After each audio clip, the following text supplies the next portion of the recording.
Middle East યુદ્ધની અસર ગુજરાતમાં પણ જોવા મળી છે. મધ્ય ગુજરાતના 15,000 ઉદ્યોગકારોના મિડલ ઈસ્ટમાં ઇમ્પોર્ટ એક્સપોર્ટ રોકાતા 70% અસર વર્તાઈ. ઉદ્યોગકારોની માંગ છે કે કેન્દ્ર સરકાર આ અંગે ચોક્કસ રણનીતિ બનાવે.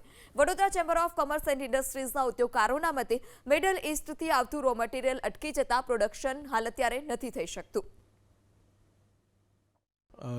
અમે બોથ ડોમેસ્ટિક અમે પોતાના પ્રોડક્ટ્સ બનાવીએ છીએ અને એમાં બેસિકલી આજની તારીખમાં મને મેઇન ઇશ્યુ તો લોજિસ્ટિક્સનો છે કે જે મારે માલ મોકલવાનો છે એક્સપોર્ટનો એ મોકલવામાં તકલીફ પડી રહી છે.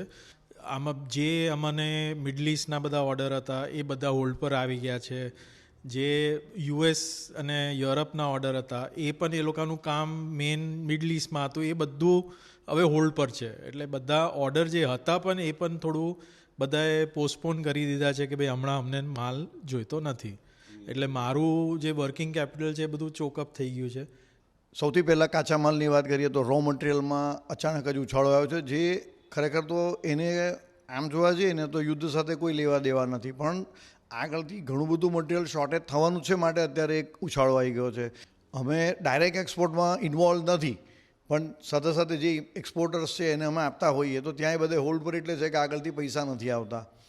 તમારે તો 28 દિવસ થાય તો સેલટેક્સ એટલે જીએસટી ભરી દેવાનો છે, લાઇટ બિલ ભરી દેવાનું છે, વર્કરના પગાર આપવાના છે.